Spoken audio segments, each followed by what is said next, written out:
Hai, balik lagi di podcast For You. Berkarya, berbagi, menginspirasi.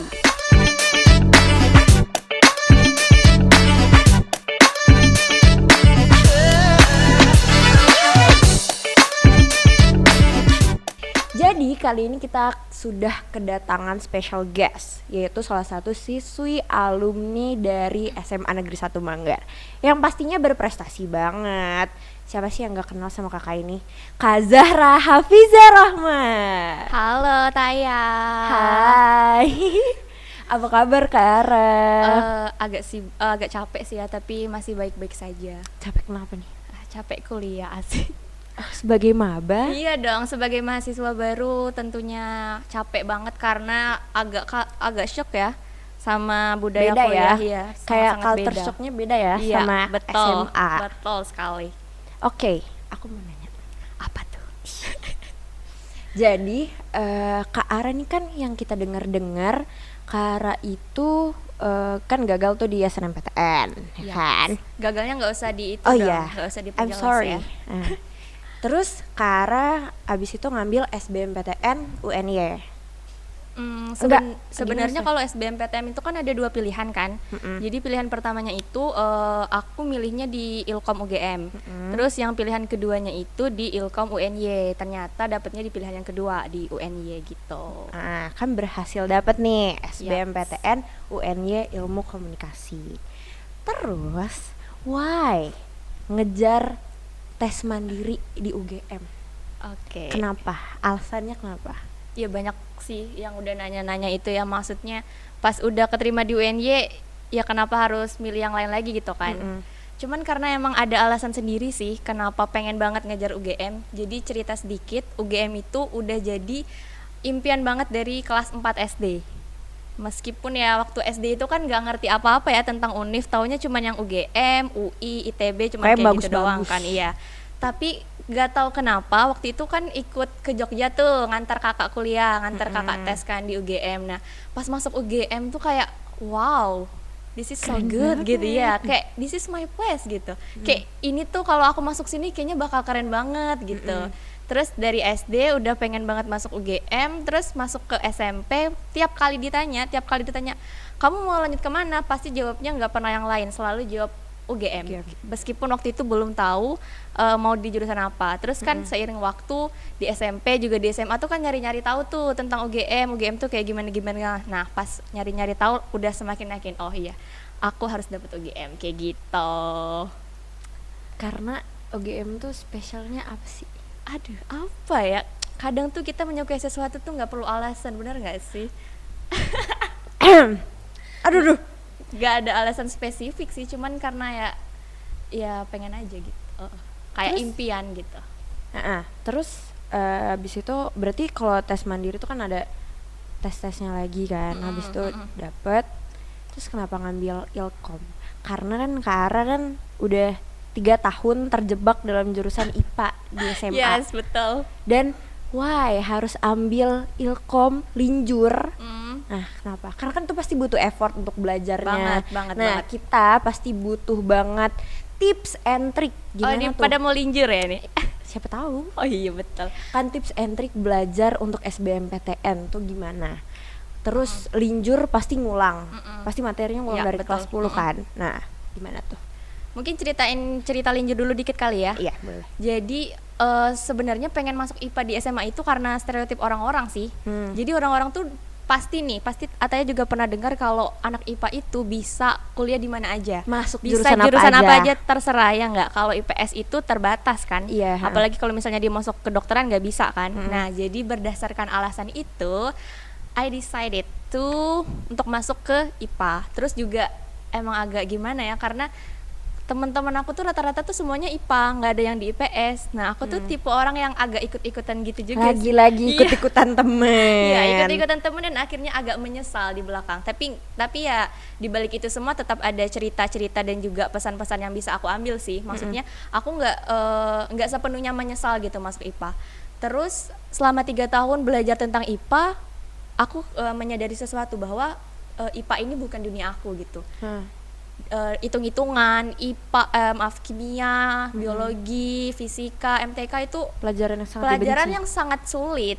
Dibenci tidak, asik tidak Tapi dibenci. susah. Sangat susah, sangat sulit, kayak aku tuh melakukan itu karena paksaan gitu, bukan karena aku suka. Kayak gitu pertama. Mau tidak mau lah Ya, ya. mau tidak mau, karena takut tidak lulus. Ya kalau tidak lulus mau kemana kan? Gak Iya. mungkin kan ngulang-ngulang di SMA terus. Nah terus selama 3 tahun di SMA itu juga udah berapa kali ikut lomba itu yang di bidang IPS. Lomba apa tuh? Kayak misalnya ya kelas 10 itu ikut Olim Ekonomi. Bayangin deh anak Wow. IPA ikut Olim Ekonomi. Terus nggak dapet sih waktu itu. Ya baru cari pengalaman kan. Terus yang dapat? Terus lomba ini Olimpiade Sejarah. Mm-mm. Anak IPA kan, Mas. Jadi Olimpiade Sejarah itu kan tim. Heeh. 3 orang tuh kan. Nah, 2 orangnya itu anak IPS. Cuman aku sendiri yang anak IPA. IPA. Nah, gitu. Terus alhamdulillahnya dapat juara 2 di kabupaten waktu itu. Terus lomba-lomba yang berhubungan sama IPS sebenarnya apalagi ya, kayak ini sih mungkin ikut duta-duta gitu, duta genre kayak gitu. Terus kayak lomba-lomba nulis. Heeh. Nah, kayak gitu sih. Jadi pas lihat oh kayaknya aku tuh dunianya bukan dunia IPA nih. Kayaknya aku tuh lebih cocok di soshum kayak gitu. Sebenarnya sih bukan karena anak IPA kenapa jadi ikut lomba. Maksudnya anak-anak IPS. Sebenarnya emang Kara multi talent. No, it's not like that. Tapi Nggak lomba-lomba kayak gitu. yang lain selain itu kan pasti ada kan? Ada sih yang di bidang IPA-nya kayak kader kesehatan itu kan berhubungan sama IPA ya. Nah, cuman lagi-lagi ya ketertarikannya karena ada ngomong, karena ada nulis. Terus pas lihat-lihat jurusan kuliah itu, oh kayaknya di ilmu komunikasi nih cocoknya. Dan pas dilihat lagi, oh ternyata ilmu komunikasi itu bisanya anak soshum, nggak bisa anak saintek. Jadi ya mau tidak mau harus berbelok, harus putar balik lagi kayak gitu. Ternyata itu baru dapat pencerahannya. Yaps, Ternyata betul. di komunikasi tuh lebih kayak aku banget gitu Iya, ya. ini aku nih kayak gitu. Oke, berarti terus belajarnya gimana? Maksudnya cara Belajarnya- belajar linjur gitu. Sebenarnya kalau untuk belajarnya nggak terlalu kesulitan ya, karena kenapa ya? Karena aku suka gitu sama pelajaran itu. Jadi kamu setuju nggak kalau kita ngerjain sesuatu yang kita suka tuh terasa lebih mudah? Setuju kan? Setuju. Nah itu Harus yang suka dulu, Iya betul, baru- harus suka dulu baru kita bisa ngelakuinnya serius ya nggak? Iya, Nah karena aku suka sama pelajaran itu, maksudnya aku nggak merasa kesulitan gitu di situ. Jadi it's not a big deal buat aku. Dan karena udah ada bekal, karena pernah ikut Olim Ekonomi, terus juga pernah ikut Olim Sejarah, jadi tuh aku tinggal moles-moles lagi kayak gitu. Terus tinggal nambahin belajar sosiologi dan juga geografi.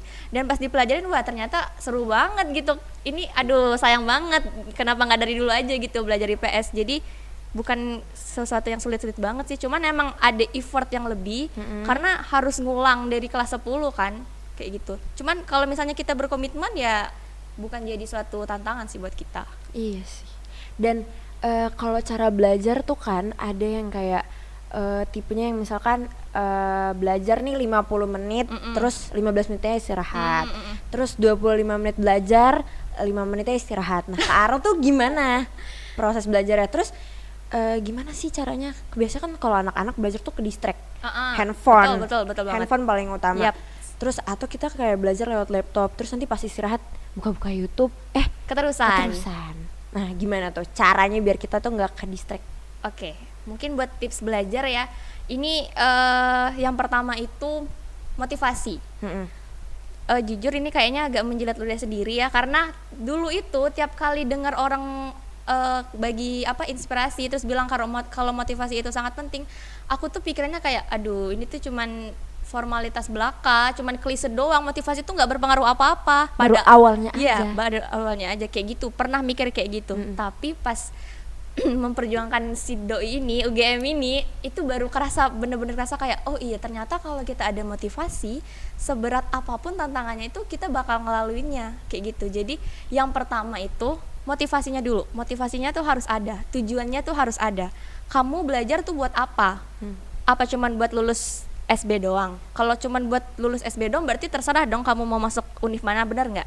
Nah, jadi motivasinya harus diperkuat, harus diperjelas, harus dispesifikin, nggak boleh yang umum banget. Kenapa?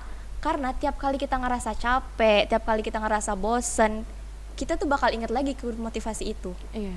Kayak misalnya nih ya, kakak belajar nih misalnya 2 jam, terus capek, aduh capek nih belajar terus nanti pas lihat ada foto UGM, langsung kakak inget, oh aku belum nyampe nih di tujuan aku harus bangkit lagi, aku harus berdiri lagi, harus belajar lagi kayak gitu. Jadi yang pertama itu motivasi itu penting banget. Motivasi diri, Iya. niat. Iya, motivasi nomor diri, satu. niat, catat ya, itu satu, motivasi dan niat, catat itu. Terus yang Yang kedua, kedua, kalau untuk waktu belajar disesuaikan sama pribadi masing-masing sih ya. Kalau kakak itu tipe orang yang belajarnya itu harus abis mandi biar segar, kayak gitu. Ya, setuju. Ya, terus biasanya di beberapa kesempatan kakak sempat bangun malam-malam gitu sih, kayak Oh iya, bangun jam karena- 2 Karena gitu. kalau orang apa katanya kalau orang tidur tuh waktu yang tepat buat kita belajar apa sih, lupa deh. Nggak tahu. Oke, gitu deh. Aduh, saya bukan anak Enak deh, filosofis oke. nih, malu nih. Kayak gitu deh pokoknya bang.